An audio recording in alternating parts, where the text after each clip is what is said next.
última aula, então, terceiro ano. Agora a gente vai de história. Vocês vão pegar o livrinho de história de vocês e a gente vai fazer da página 84 até a página 91. Deixa eu falar para vocês que a maioria é texto e no finalzinho tem algumas perguntas de interpretação. Então, se a prof for ler todos esses textos, vai ficar muito maçante, muito cansativo. Então, eu vou explicar aqui para vocês qual é o assunto, depois os textos vocês vão ler sozinhos e responder as perguntinhas que estão bem fáceis, combinado? Nessa unidade agora, nessas páginas que a gente vai trabalhar, a gente vai ver sobre campo e cidade no presente. Campo e cidade a gente já sabe o que é e presente é isso que a gente vive hoje. Passado, aquilo que já passou, futuro, aquilo que vai acontecer e presente é o momento que a gente vive hoje. Então, ele está falando assim: há cerca de 200 anos, o hábito de beber café tornou-se moda na Europa e nos Estados Unidos. O Brasil, que tinha solos e climas favoráveis para a cafeicultura, passou então a produzir café para vender a outros países.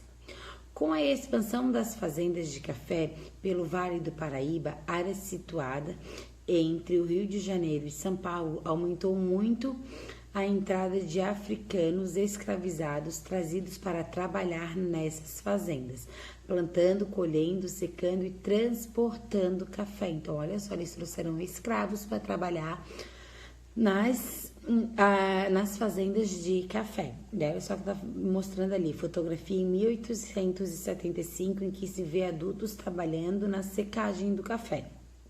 Daí, olha só ali embaixo. Em 1850, uma lei proibiu trazer escravos da África para o Brasil. Proibidos de comprar trabalhadores africanos, os fazendeiros do Sudeste passaram a comprá-los da região onde hoje é o Nordeste.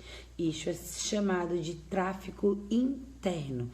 Mas, como os cafezais continuavam crescendo e precisavam de trabalhadores, os fazendeiros paulistas passaram a financiar e incentivar a entrada de imigrantes para trabalhar nas fazendas do café. Lembra que vai de um lugar para o outro?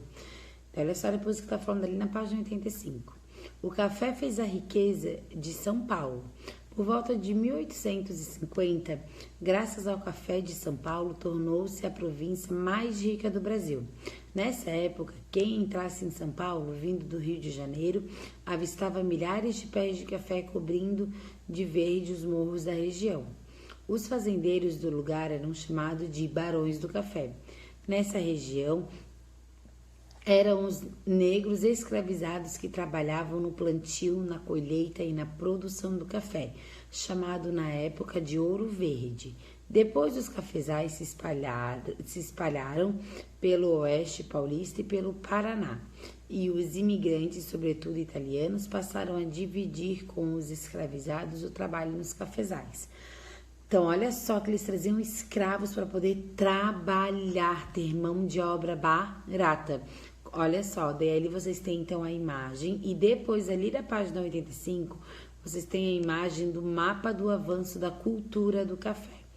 Daí ali tá ali, por volta de 1870, o Porto de Santos já exportava café, mais café do que o Rio de Janeiro. Daí depois, ali na página 86 e na página 87, tá falando café e a indústria. Daí vocês têm um textinho aqui ainda. E aqui vocês têm um quadro com informações dos anos, aonde vocês vão estar fazendo a leitura e vocês vão estar respondendo. Olha só o que está falando ali. Em 1889, o Brasil deixou de ser uma monarquia e passou a ser uma república presidencialista. Durante a Primeira República, em 1889 e 1930, com o crescimento da população, aumentando também o consumo de roupas e alimentos. E para atender essa necessidade, criam-se indústrias em várias cidades brasileiras, como São Paulo, Rio de Janeiro, Recife, Porto Alegre.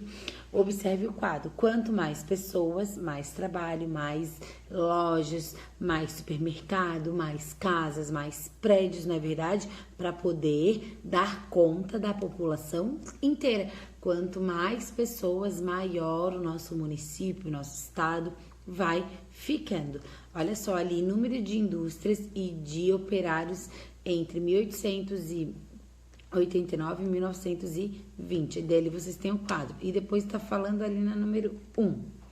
Entre 1907 e 1920, o que ocorreu com os números das indústrias?